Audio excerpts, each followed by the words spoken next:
Oh, hello, how are you? It's me, ya boy, Lou Fernandez, hanging out in my car. It's Tuesday. What else would I be doing? Hanging out. Just had a Wednesday spot, so I didn't have to move in the morning. Been having a string of those, which is nice. Nice if you can plan it that way. But, just hanging out in the car. I know most of you people are at work or doing whatever it is that you do. I'm still seeking work. So, if you know anyone who's looking for someone who likes to sit in their car and talk to their phone, send them my way, because I am the ideal candidate. Here in the car. This is the last alternate side talking for a little while, as I will be going on a vacation with my family starting next week. Please don't rob my house while we are gone. This is a simple request, not one that I feel like I should have to do, but I do it anyway because some people like to take advantage of people when they're gone. And they're always saying, on social media, don't let people know when you're going to be gone, because it leaves your stuff easy pickings, I guess, for the criminally minded. You've been blinded looking for a style like mine. You can't find it. Going on our annual trip to Rye to spend time with the cousins and my mom and whoever else decides to show up. Will you show up there? I don't know. Who are you? But, it's a nice little 5-hour drive up there, not including all of the stops. We're going on Saturday to pick up Ace from camp, and then straight from there to the beach. What a life. The life of Riley, I tell you. Look at this guy. This is the Fresh Direct food delivery guy that's walking right by. There he goes, delivering all that delicious chow straight to people's houses. They don't have to even leave their own homes to go grocery shopping. What a world. The convenience. So I'm looking forward to getting away from the city and all the rigmarole that is involved in living here, and having some time to bitch about my life here in the city near the ocean. And that is the list of things I'm planning to do. So, I'm looking forward to it. Finished editing my podcast, latest episode of the podcast. Nothing too salacious this time around. It's just a little dive into some Ask Me stuff at Reddit about people's darkest secrets. Could be interesting. Greetings, Frank Wilderspin. Hello.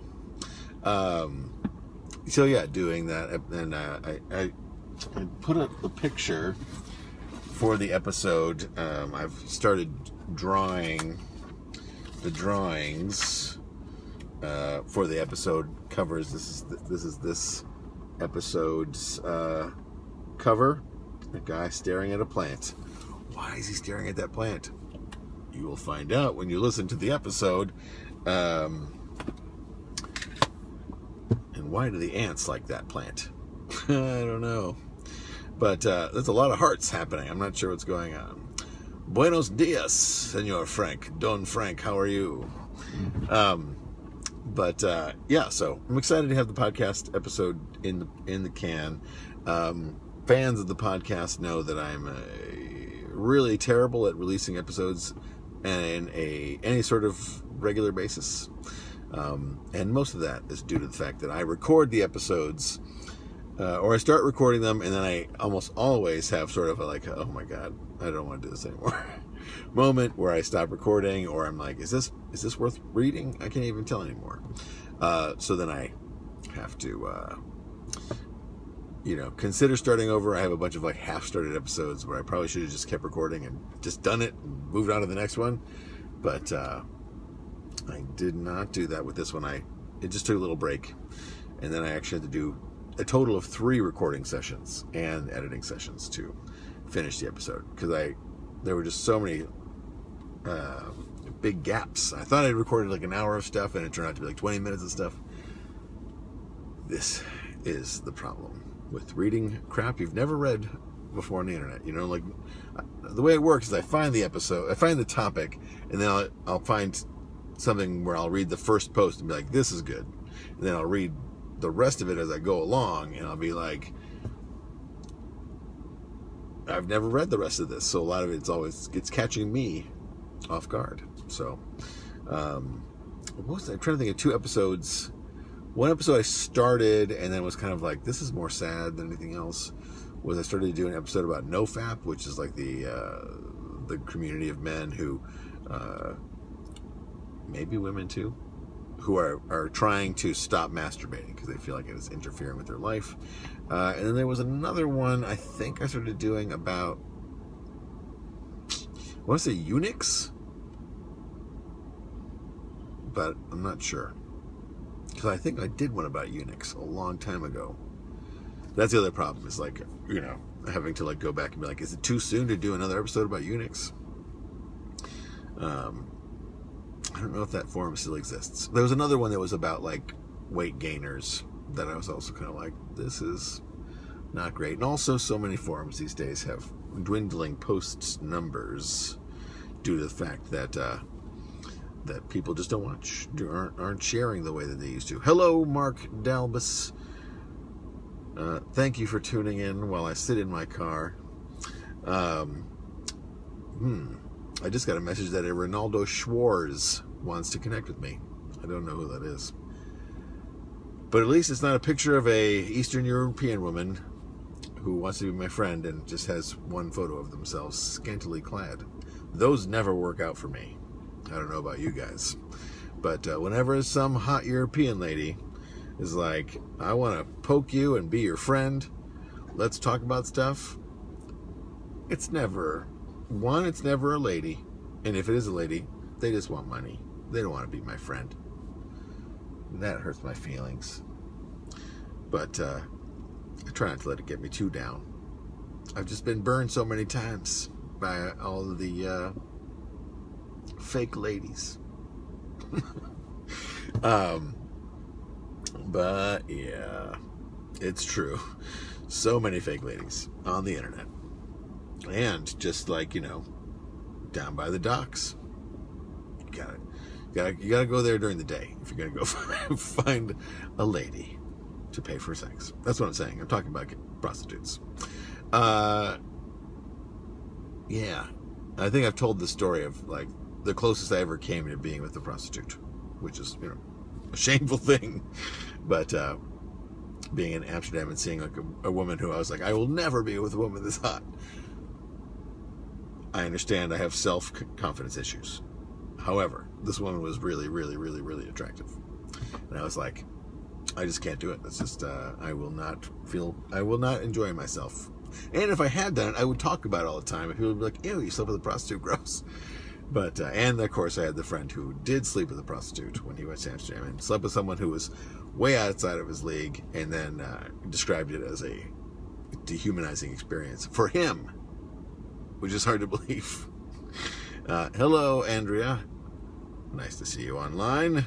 But yeah, so I do have friends who have been with prostitutes. And then, you know, some people don't think anything of it. They're just like, well, it's another exchange of goods and services, this capitalist society. And then there are others who are like, I feel terrible about it. And then others who are like, I wish it could happen again, but I don't feel empowered to have sex with prostitutes because it is so frowned upon. And also, I don't seek out the actual access to the prostitutes. This prostitution thing, it's more complicated than you think. Some people, it's just, you know, I got money, I'm going to spend it on prostitutes. Some people, they have to do some like mental calculations, figure out how they're going to justify it to themselves, and like, that's, you know, how much money is it worth? And then they have to worry about, you know, feeling bad about potentially having a disease. A disease! Ugh. If only it was okay for men just to release themselves wherever they wanted. That's right. That's what I'm advocating. Just public masturbation. because, it's an important thing. Thank you. I'm saving it. It's going to be on Facebook. Anyway, the number of ridiculous topics I've discussed and read about and written about. Dalbus, what do you think about this James Gunn controversy with his 10-year-old posts where he made kind of like kitty diddle jokes, coming back to bite him now in his career? It's kind of weird. I mean, how many of us in the comedy world have not made terrible jokes in the heat of the moment for a quick laugh from your friends, or for some shock value if you wanted to be naughty? Certainly, I think my chances of running for office are slim. Not only because, yes, this is true. I agree with you, Mark. You're saying that it is a hit job on James Gunn. But he did make a lot of pedophile jokes. And I thought it was interesting that Bobcat Goldthwait came to his defense, and asking to be removed from some, Hercules Disney ride, but, kind of a nice gesture, I suppose. But I thought it was interesting because he made that documentary about the guy who had been molested by priests, and he still said, like, I'm totally for survivors of pedophilia, whatever, but like, this guy is a good friend of mine, and it was just jokes. The number of things that Bobcat Goldthwait has said over the years have been quite controversial. Once he got past his sort of like screaming, straining persona, and we're all thankful that he's beyond that. But he said some terrible things, and who among us hasn't? Especially me, because I certainly make awful jokes. Although, I don't know, I forget. Once you have children, you tend to make less hilarious child pornography jokes and child assault jokes. They just become less funny, as you have to worry about one all the time.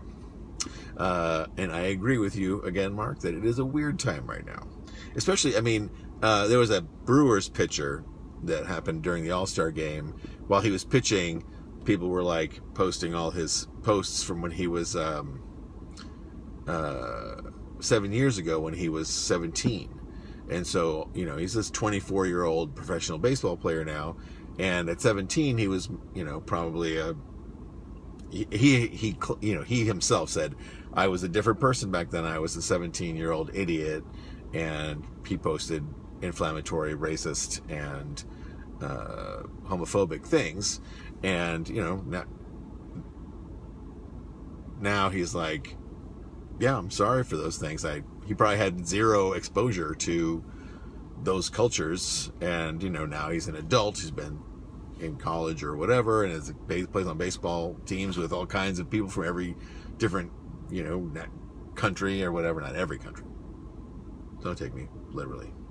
And so his worldview is exposed. And that's what they always say about racism, is that, like, the real cure to racism is exposing people to other cultures. And sort of like, that's why cities are so great, because you do get to meet people of all races and colors and creeds and whatever. And, then that's how you learn to hate people the right way.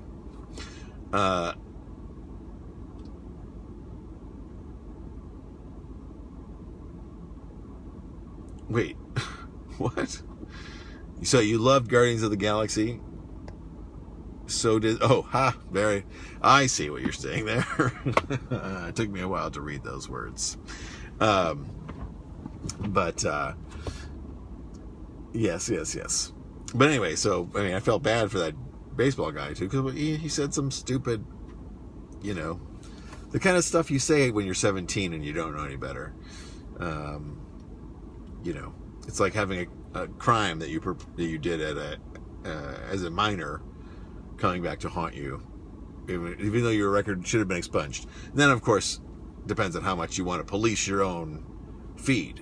Because there's certainly been things that I posted in the past that were like super inflammatory and upset my friends or insulted my friends.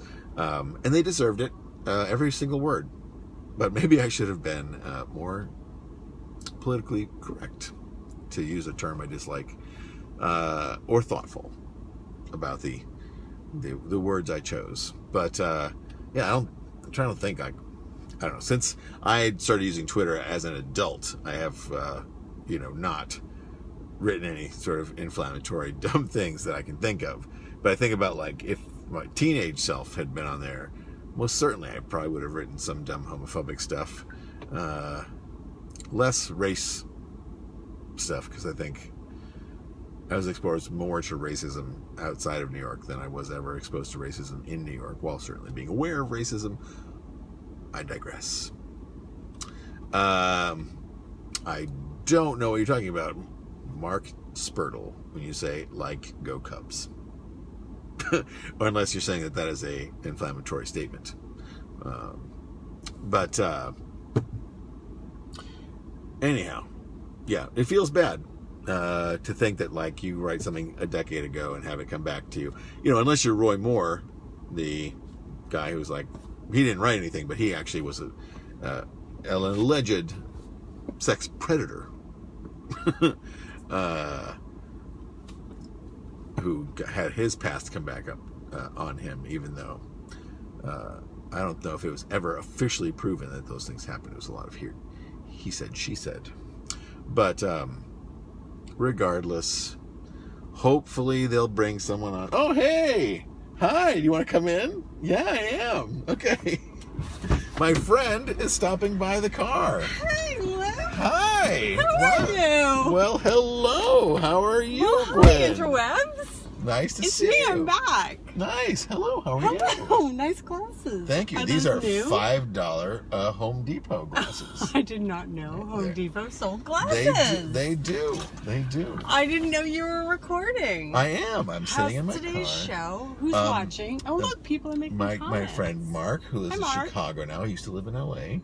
Oh, hi. And Mark look, and there's their Spurtle. little pieces. Yep. And we were just discussing James Gunn's dismissal from the Guardians of the Galaxy movies for his 10-year-old sexually or offensive posts regarding child sexuality. Ooh. Yeah, okay. So, we were saying... Wait, this is an interactive thing? Yeah, well, they can... Oh, I see. They might. They can send little messages, and they can. But we can ignore like them. it if we like. Yeah. So, bye Dalbus. But so yeah, it was sort of a, and also I brought up the baseball the pitcher for the Brewers, who during the All-Star game was having his 7-year-old tweets when he was 17 about that were sort of homophobic and racist. Retweeted, like he's pitching his heart out on the mound, and people were like, 7 years ago he was a teenage asshole. Exactly. That's not okay. I mean, you shouldn't be doing that, but I'm sure there are 17-year-old skeletons in all of our closets. Exactly. That's what I was saying. Like, the things, if the internet had existed, nobody would ever leave their house. Well, if it existed when I was 17, I probably would have written some homophobic things. Not racist things. I mean, I would like to do it now, but I just know I'll get in trouble. Which brings me to a discussion that I would like to have. Okay. Okay, so last night I watched the movie 48 Hours. Wait.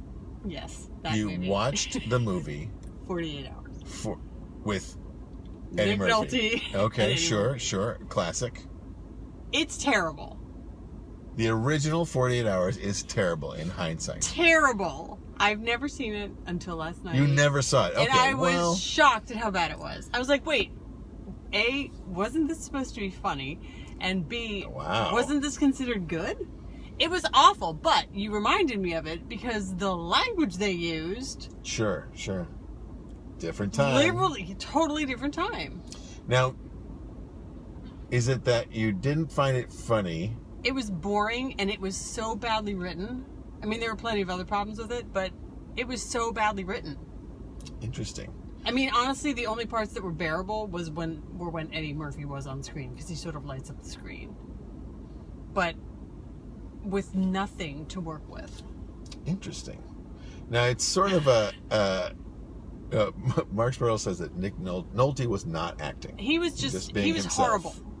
And the hair... Well, I mean... You can't criticize the hair. Like Nick Nolte, it just made me think... 83, 84? 82. 82. I was just like, why? And it was Would Eddie anyone Murphy's want to hang first out with movie. this character? Yes, that's what I figured out. Yeah. And did you know that the guy who directed it, whose name escapes me right now, also directed The Warriors? Oh, that's interesting. I did not know that. I didn't either. But it's interesting because that it feels like, so 48 Hours for me has a special place in my heart because I watched it when I was 12, 13. Yeah. So it's funny. I mean, is it partially because you've known about it for so long that honestly, that seeing it now honestly, I totally expected it to be funny and to be good because it was. I think of it as a movie that people really liked. Yeah, stole your money, set you up. Yeah, and I kept waiting for like the one-liners, and I was like, was that one? It's weird. It was really kind of atrocious. Part of it was that movies were really made so differently back then. Right. But it's not like every movie in pacing has really sped up. Yes, that's very true. It's funny to watch movies, even through the 90s, where the pace is slow compared to today. Correct. But even accounting for that, not good. Interesting. Who'd you watch it with? My friend. Oh, okay. Who shall remain nameless. Were they disappointed that you did not like it? No. He completely agreed. Oh, interesting. But had he seen it before? No. So you're both seeing 48 Hours for the first time? We were both shocked at how bad it was. I had this discussion with someone who had not seen Caddyshack through their entire childhood. And they watched it as an adult, and they were like, this movie sucks. Yeah, Caddyshack I have not seen as an adult. I don't know if it holds up. It's funny, but only because I know it so well. Right. But you know what? Story-wise, it is slow. So you still enjoyed it. Yeah, I still enjoyed it. Like movies are. But because I so enjoy so many of the people who are in it. Rodney Dangerfield, and there are so Bill many classic Murray. lines in that. There's so many. That's the thing. It's like it is a of the time super quotable movie. The random Irish girl that never was seen again. Yes, the Irish girl who's pregnant for some reason and is like the anchor to this dude's future. Right. And the weird plots and like the Very whole weird. like the battle between the caddies, the sort of nonsensical battle between the caddies. Chevy Chase's weird like smoking a marijuana and actual golf course grass hybrid, which is like not a possible thing. That sort of sets him off. But he smokes and then he's tilted. Like you felt like it held up. I think I would see it and still think it was funny. Well, you know what? I saw a few years ago. We showed Alex Airplane.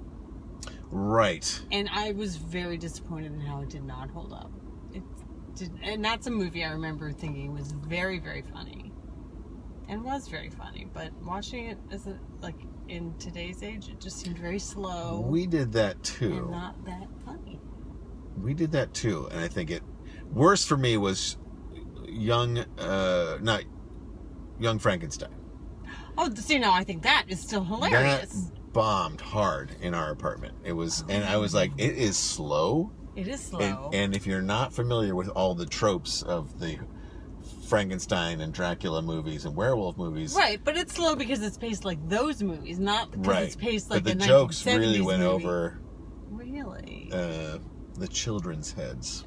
Well, they're dumb. I agree. But like the children idiots. that when we were children when that movie came out. Yes, I remember going to see those movies. Like that was a family movie night. It was a Mel Brooks movie. Right, but and I remember seeing Who's talking? Blazing Saddles. It's Mark Spurl. He's my friend who lives in Canada, who's a pilot. We play video games together when he is not flying. Hi, Mark Spurl. How's Canada? He was in Paris for a day, and then he had to fly back. But regardless, that sounds like fun. It is interesting how some movies hold up, some movies don't. I think I'd like to see 48 Hours again and just see if... Watch it. I dare you. I dare you. I double dog dare you. And see if you can sit through it all. Fortunately, it's short. Oh, is it? It seemed short. I mean... Like this. So the plot is... There's like some sort of... I don't even know what the plot is. But there's a crime. It's back. And then they... Yes. Gans has stolen money and... He's in jail. But he escapes. He breaks out of jail with the Indian. No. Oh. Gans is the white guy and the Indian guy. Yes, you're right. They get out. Correct. And then they have to go to Nick Nolte and James Remar, who I think was in Warriors, but was also more recently in Sex and the City. Oh. As Samantha's. Oh, right. Yeah, yes. Interesting. Or significant boyfriend. Yeah. Where's what I cannot even really accurately describe insult but 80s it is fashions. Pretty much. I didn't even understand it. It didn't even read 80s to me. It was kind of like a wife beater, but it was like knit like a sweater and made of heavy yarn like a sweater. Interesting. But not super fitted like a fishnetty thing. Like right. So you're saying you don't want this fashion to come back? Is that what you're saying? I don't think so. No. Okay. It was very, very unattractive. But so Nick Nolte has to go get Eddie Murphy out of jail to help him track Gans down, and the whole time he's just reminding him over and over again that he's a convict and that he's gonna go back to jail and there's nothing he can do about it. And he keeps being afraid that Eddie Murphy's going to try to escape. Right. And Eddie Murphy's only goal is to get revenge on Gans, who like double crossed him and put him in jail, or something like that. I didn't even get that much. So then it's all about tracking Gans down, and they find like the old prostitute girlfriends or whatever. You're making it sound like it has a story, and I'm telling you, it did not come across. It does have a story. It was not well told. And then told. It just becomes sort of a chase, sort of. Right. It's like multiple chases for no reason. Well, they're trying to get Gans, who has the money. No, I understand that, but like, it was just. But what about the scene where bad. Eddie Murphy gets his like pimp clothes from back when he was arrested, where he's like in a crazy suit? He's really like, just in a suit. I mean, it's not like super pimpy. It's somewhat pimpy. It's super 80s. It is super 80s. It's like double-breasted with the really wide lapels. Yeah. And he's like, I think he keeps talking about like getting some trim. Yes, there's an entire sequence where he's saying that to a woman. Yeah. And they're like, they don't just, they don't really react the way. I am trim. Hey, speaking of women. Hey, there's Jody. It's special guest Jody. Night.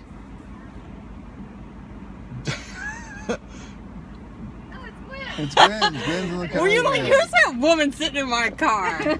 Here's Jody. I couldn't see anything as a reflection. Yay! Well, our time in the car is up. All right. We're just talking about the movie 48 for the... All right, I gotta go. I gotta go get my cat anyway. All right. It's nice seeing you. Thanks for dropping in the car. We'll talk to you later. Bye-bye.